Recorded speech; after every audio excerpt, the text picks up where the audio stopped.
Hello, everyone, and welcome to Snap Take. This is Glazer of Snap Judgments, the official podcast of Marvel Snap Zone. Today, we've got 4 great decks for you today. We've got the 77% win rate deck, as advertised in the thumbnail. We've got the deck that is currently sitting at number 1 on the Infinite Leaderboard and looks to stay there for a long while if you know the player who's there.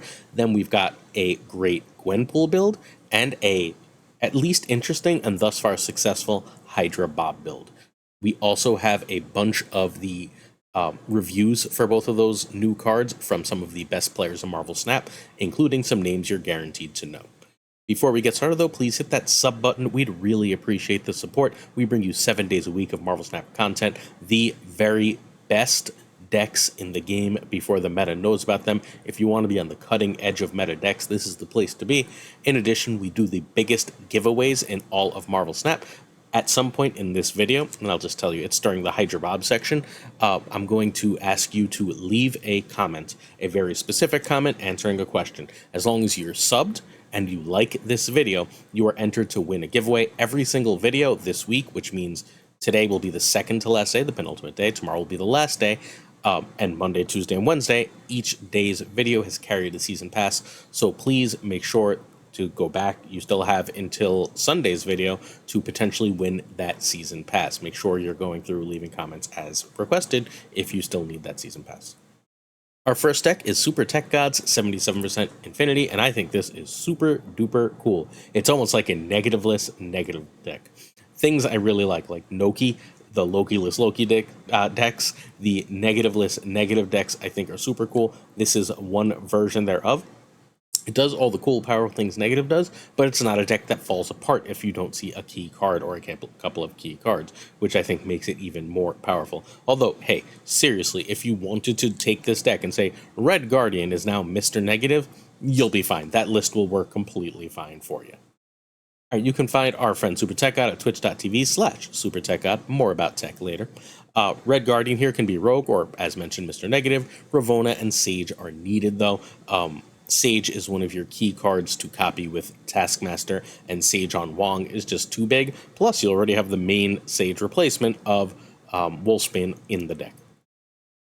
All right, this is 17 and 5 and 77% in Infinite Conquest, which is just a silly win rate. It beats all the meta decks, and if you want to see gameplay of that, make sure you check out Super Tech God's YouTube, same name, youtube.com/@SuperTechGod, where he has gameplay of this rocking out.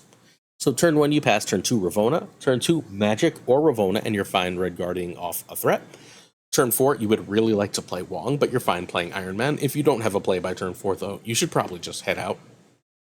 Turn 5, Sarah is great, like the goal is Sarah, but you can also drop Mystique on Wong or Iron Man, and if you have Ravonna out, that Mystique on Wong or Iron Man with Magic is a really, really great play.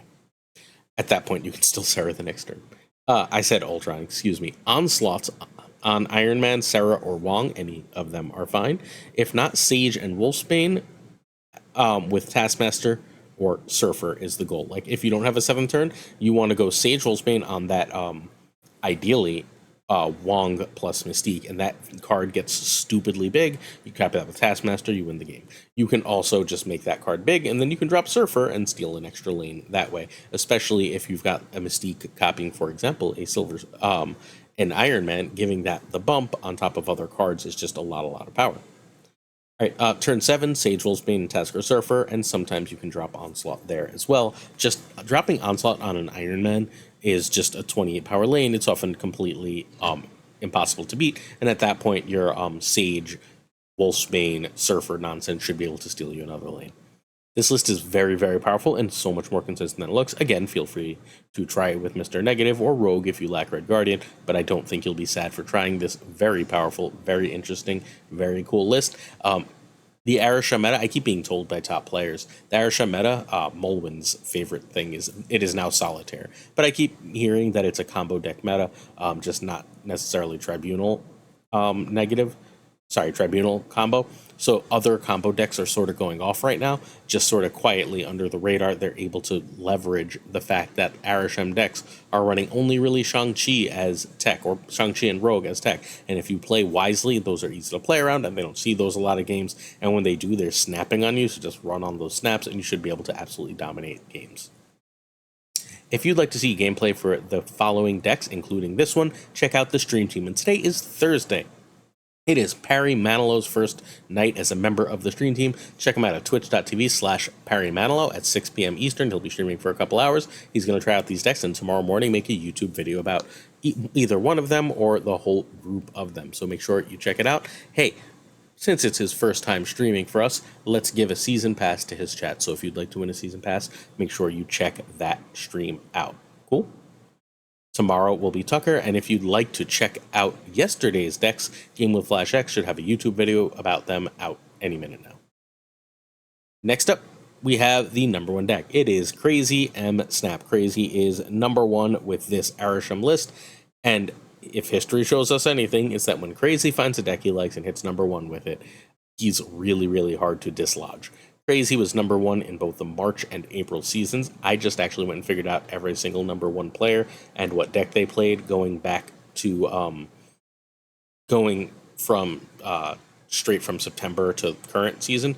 Crazy is one of the only players to win number one more than one season. Although you can argue Zunz does, because there's that weird tie one, and then we have Tanjo, who's done it twice, and then Crazy did it back-to-back seasons with Thanos, and then chilled in the top 15, even though he wasn't trying to climb, as the bug on the Infinite Leaderboard sort of frustrated him and made it so he didn't want to climb after, but he's in number one and says he's going to play enough to take it, and he now streams. So you can find those streams on twitch.tv/crazymsnap. This deck, Legion of Mockingbird, can be Vision and Leech. Loki can be Nick Fury, and Alioth and Blob are needed. Alioth is basically your cube stealer here. You can play without Alioth and try Echo or Negasonic, but like you're going to lose some extra cubes to just having Alioth in the damn deck. All right, so 66% in Infinite is silly. This is from the number one player, March and April, who plays at the top of the metagame, playing the top players. Turn 1, Quinjet over Cable. Turn 2, Quinjet is more or less equal to Coulson. Depends what you want to do. If you're going to Loki next turn, I generally try and get out Coulson because I want more Loki cards.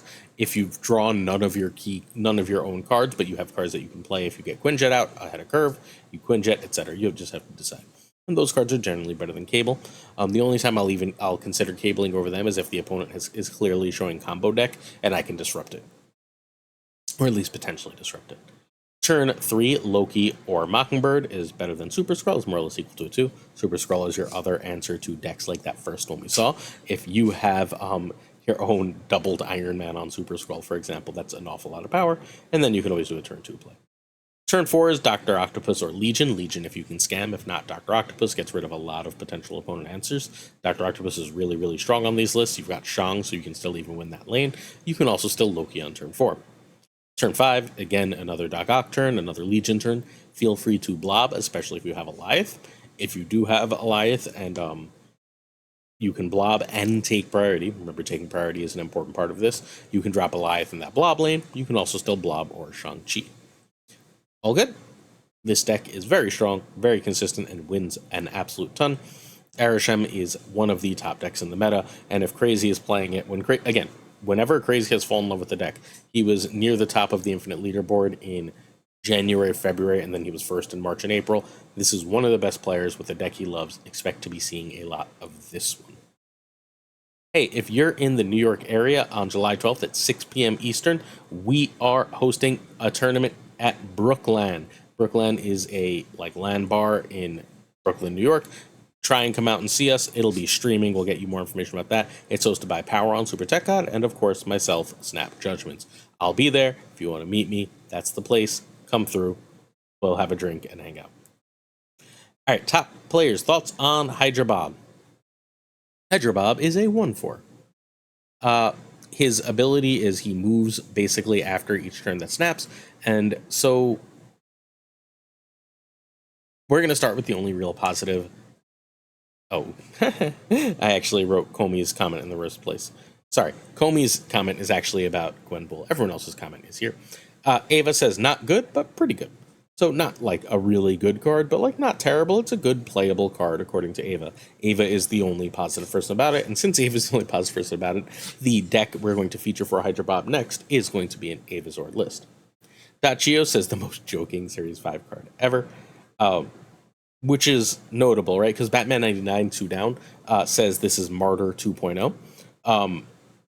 I think that's really, really interesting, right? Like, Martyr was at least a Series 4 card. This is seemingly as bad or worse than Martyr, but also a Series 5 card. Also, Avazord is Brazil's top player, major streamer, has finished in the top 10 multiple times. .go finished number 1 in the January season, has won major Marvel Snap tournaments. W is the best deck builder ever in Marvel Snap, has created a ton of meta decks, and says, I bet it becomes a 1/5. Hard to put it in a non-pure move deck. Okay, we're already looking at that buff. I think as a 1/5, it's better. I'd play it in basically all of my, not bounce, in all of my zoo decks at that point, but I'm still already probably putting him in zoo. He's just not good anywhere else. He's not useful. Like, he's not required, especially with Martyr in Series 3. TLSG says he tries. TLSG is one of the best streamers who chills generally in the top 2 to 500 or so.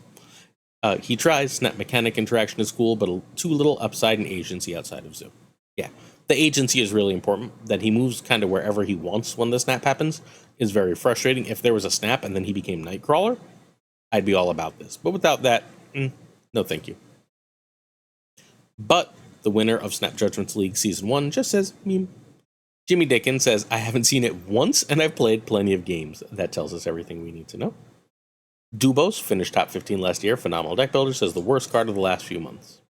And Comey says slow but very good with Grandmaster, which is supposed to be in the Gwenpool section, and that Grandmaster Gwenpool deck is the one we're going to talk about. But first, your question for the Season Pass giveaway is this the worst Spotlight card they've ever released? Keep in mind the difference between Series 5 and Series 4. Keep in mind that they had to basically immediately buff Hercules. They buffed and it didn't matter, and they had to immediately buff US Agent to being a playable card. What is the worst Spotlight card ever? Why? And what is the best Spotlight? Not Season Pass, not Loki. What is the best Spotlight card they've ever released? Answer each of those with a bit of reasoning, and we will go from there. Cool. That's how you enter the Season Pass giveaway for today, as long as you're subbed and like. Ava's Hydra Bob list. This has a really great win rate. It's just putting points on the board. And I asked how we used Hydra Bob in this. Excuse me, with Craven. And the answer was, you just stick it behind Invisible Woman. Its ability won't happen then. But you just get a free 1/4 Empower. You know what else you could use that with, though? Martyr, probably, right? Like, I guess this isn't a very good card. However, it is in the list. So I would probably actually replace it with Nightcrawler, so you get a move that actually benefits you. Nocturne can be Juggernaut here, and Cannonball and Hope are both needed. You can find Ava at twitch.tv/Avazord, just for the record. But hey, we're always happy to find a place to use Cannonball, since so many people bought Cannonball when it was a meta card with Professor X, and now don't have many uses for it. So this is a really good Cannonball list. So if you have Cannonball and bought Hope, this is a list that you can try. Ava, this is a small sample. No one played that much Hydra Bob on the first day. Fair warning. But 68%, 17 and 8 in Infinite is a real win rate. It's real powerful. So turn 1, Kingpin over Bob. Turn 2, Craven over Invisible Woman over Jeff. Turn 3, Hope over Nocturne. Turn 4, you drop Shang behind Invisible Woman, or you drop as much stuff as you can on Hope, so you get a ton of energy. Or you can play a 3 and Bob behind Invisible Woman. Cool. Or a 2 and Bob, as the case may be. Turn 5, Magneto to Clog, or Arrow to Clog, or you can drop a Cannonball and see if you can put 2 of their big things in one lane. Remember that Cannonball just straight up blows up Blob. Blob cannot move, therefore it just explodes. And then Magneto versus Shang versus Cannonball is your last turn play. Cool. And then you obviously have extra energy if you're playing things on Hope, and you can drop that as well. One last look at this one. I think that this list is really cool, and I'm going to be completely honest with you. Unless you bought Hydra Bob and are dying to play him, I would skip this. I wouldn't play this list. But if you have Hydra Bob, you probably want to use Hydra Bob, and if you spent the resources and want to use Hydra Bob, this is the best deck I found with Hydra Bob, although I do already have a second Hydra Bob deck ready for tomorrow for weekend mission decks. All right, top players' thoughts on Gwenpool. We got 2 slides worth of this. Spyro, the great player, top 10 player, and humongous streamer, will be on the podcast this week. Says, seems pretty solid. A great tool in Surfer, but flexible enough in other decks. Cool. Top player, Batman99, says, decent, but struggles to find a home in the current meta. .go actually likes it. Averages more than 12 stats in the right deck. Patriot is There's a dog outside. Patriot is better than Surfer for the card, which I think I probably agree with, but I don't think either is the best home. But I do think I agree, after playing it a bit, that Patriot is generally better than Surfer. Surfer tends to make the cost curve a little wonky, unless you're running magic. Aoi says Arishem decks are best for her. He casts a big shadow. So you stick it in Arishem so you can play it on 3, and that works perfectly fine. And since you tend to play most of the cards in Arishem, you're just getting the most benefit out of it. However, you're not getting the more than 12 power. I think I actually disagree with Aoi here. Aoi's a French player who chills near the top of the Infinite leaderboard. Probably the biggest French content creator in some, hard to compare with Den, but those two. All right, Ika, a phenomenal deck builder who's built multiple meta decks outside of Surfer, is desperately asking for Zabu back. You won't regret her for stats, but unexciting. Very fair. W says nice and will age well. But we talked about Butter earlier.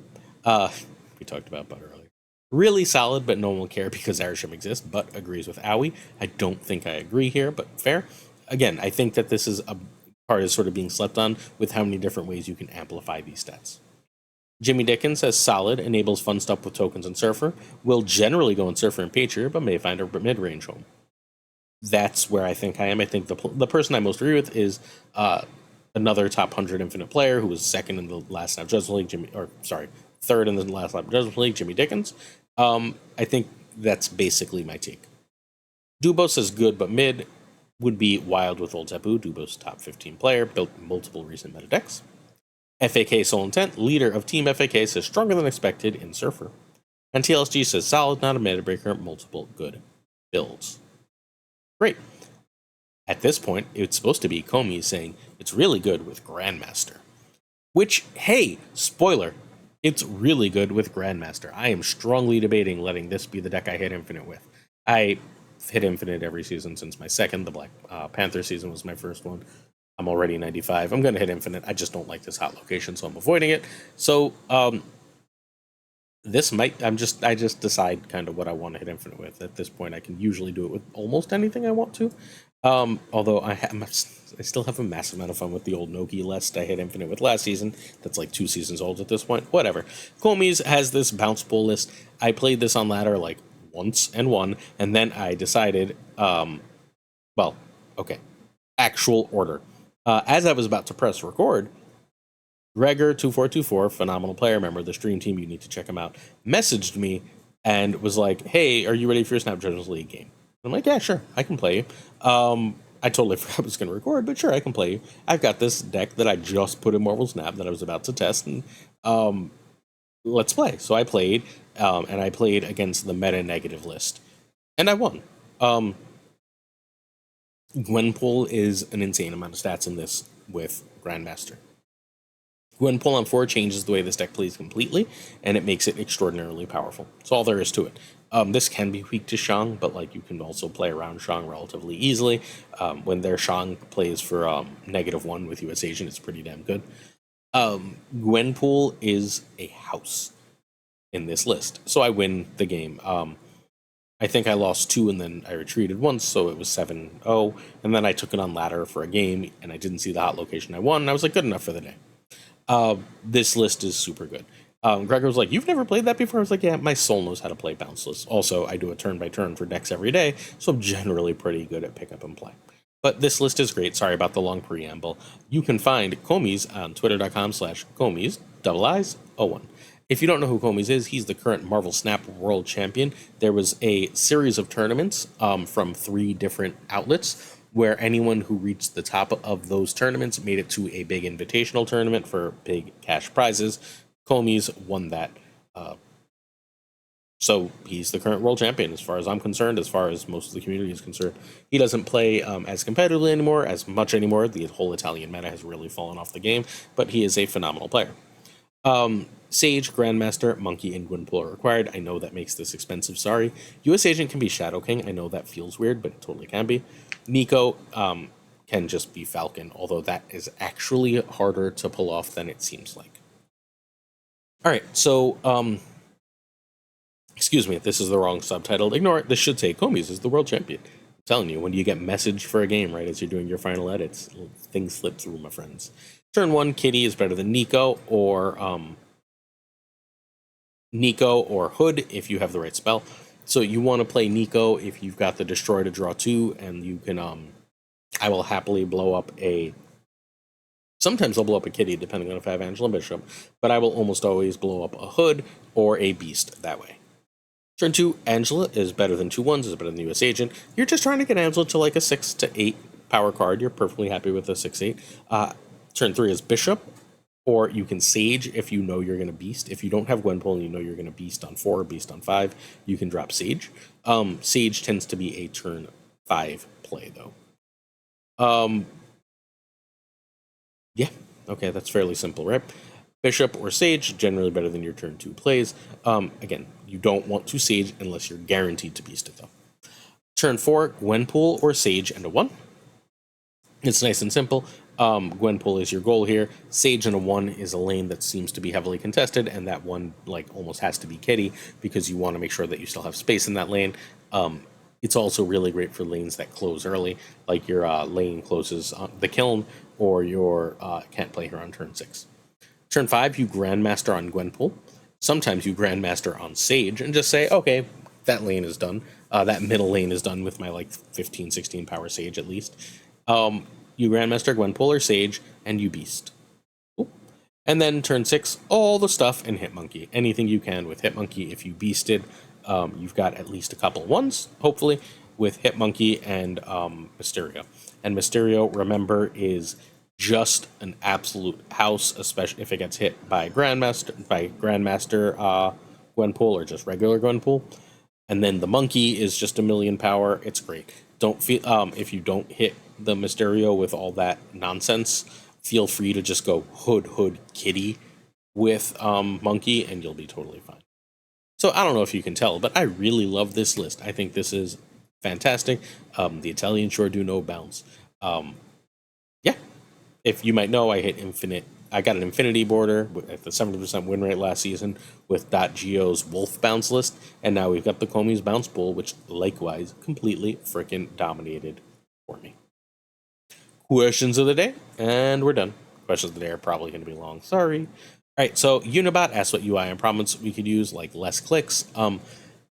That's fine. I just want the game to load faster. I think it takes an annoying amount of time still for the game to load.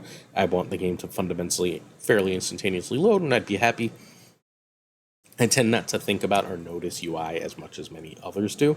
The other thing is when I hit collection, it takes quite a while to load my collection, and I wish it did that more quickly too. Skip Already asked about the current meta's lack of feel-bad cards and if it's quantifiable. So no, it's not quantifiable because it totally depends on the player. The feel-bad card is, if it's not yet, going to be for many people, Arishem. I know Spyro has fundamentally, and part of the reason it's so interesting he's coming on the podcast now, Spyro has fundamentally quit ladder and is mostly playing Conquest and screwing around, not trying to rank since Arishem came out, while Mulwin has done largely the same. So, like, I think Arishem is going to be the feel-bad card if he ends up maintaining the play rate that he currently has. Again, is for some people. So there's no way to quantify that because different people think different things feel bad. I'll tell you right now, I am so sick of Dr. Octopus bullshit. I just don't find it interesting. I can almost always play around it if I have Kitty or Jeff, but I just don't like to. So, there's up and down for everything. Devillionaire asks about conquest tips, and hey, this is a good place to tell you about certain things that I have. There's a playlist called Marvel Snap Pro Tips where I got a bunch of tips from the very best Marvel Snap players. There's 2 videos that are just like 20-ish tips, 2 top 10 videos, and then there's a bunch of other videos that just have a tip within them. If you go through that list of tips, you'll get all the conquest tips you could possibly need, including Browdit, Marvel Snap News, Marvel Snap Bugle, who has some of the best tips possible in Marvel Snap. All right. The other thing we have in the link to this and every video is a giveaway sheet that has a link to all the giveaways in Marvel Snap. So if you want some more giveaways, we're not just trying to like hog all the views, right? Go check out the community. This is a brilliant community. And if you like Marvel Snap, spend some time on it. Models asked what's something I learned as a teacher that I wish more teachers knew. And this is going to take a second. So what I want teachers to understand is that childhood counts, and it doesn't count because they will be adults. they count as people now, fundamentally, immediately, right? If they spend their teen years miserable and you participate in that, or you can make it better, that matters. If their heart is broken, it doesn't suddenly stop mattering because they're a kid. It matters. It hurts. These are real things. These are real people. They're not people who will become real people. A lot of the time, we think of children as valuable because they are our future, because they will become adults. And I think that's wrong. People are valuable because they're people, because they're alive, because they've got feelings, emotions, ability to see the world, a lens, a humanity, a fundamental innate humanity. And I think teachers a lot of times sort of forget that. They don't care if a kid is miserable as a 16-year-old doing 8 hours of homework a day because it'll somehow make them a better person in the future. But like, maybe it will and maybe it won't. But it's making them an unhappy and miserable person now, and I don't like that. Sometimes teachers are really mean to kids because, like, oh, whatever, they're just kids, they'll get over it. And, like, that's also a terrible perspective. They're human beings that you're being horrible to. It's no different than being horrible to someone who serves you at a restaurant, right? You're abusing your innate power over someone in the given situation. I think that, like, teachers can really, really do a better job with that as a general rule, and I think that it would lead to a better society. Yeah, okay. A ton of people ask about Midnight Suns, which is the Marvel game that I bounced off of. Okay, so there's two things that stop me from playing the game. I got like 5 or 6 hours in. The first that was making the game really frustrating to me was whenever I went to the camp, it was like run around aimlessly in circles and pick things up, and then do a bunch of chores.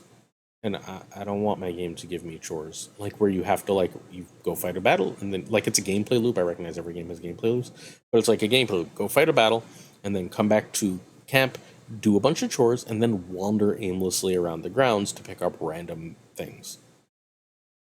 No, thank you. I'm just wandering around the empty part of the grounds for our home base. That was terrible. And like, you cannot do that, but you'll miss valuable backstory and important things, right? And you won't have as many materials to upgrade all your cards. And the other thing was, I really enjoyed the gameplay, although, like, the reinforcements are coming every turn thing that XCOM style games do is kind of stupid. To me, anyway. Just put the enemies on the board. Don't give me 3 extra enemies every turn for every round for 4 rounds and then call it a day. I'm not a big fan of that, but the gameplay was still overall fun. It's one of the best implementations. I even enjoyed the card system. However, it took for freaking ever to get new cards and the ability to upgrade them. So I'm playing with this base deck, and like, the base deck is fine, right? But like, if it's like play with base deck, go do chores that you're not enjoying, then do the fun part with the same cards, but you already did the fun part already with the same cards, right? Then the game wasn't for me. It became a slog very quickly, and I was still enjoying it, but I recognized that like 5 more hours of that was just going to become torture for me, and so I dropped the game. And as far as yesterday's conversation about D&D classes that I like, I really enjoy rogues, though I started with a rogue in Baldur's Gate. I ended up restarting the game. I did not like the rogue gameplay in Baldur's Gate 3. I didn't really know how to use the advantage mechanic properly, or the stealth mechanic in the game. In, like, the battlefield is kind of murky for me on the Steam Deck screen, and I couldn't always tell where I would have cover and not have cover, and I didn't enjoy it, so I stopped that.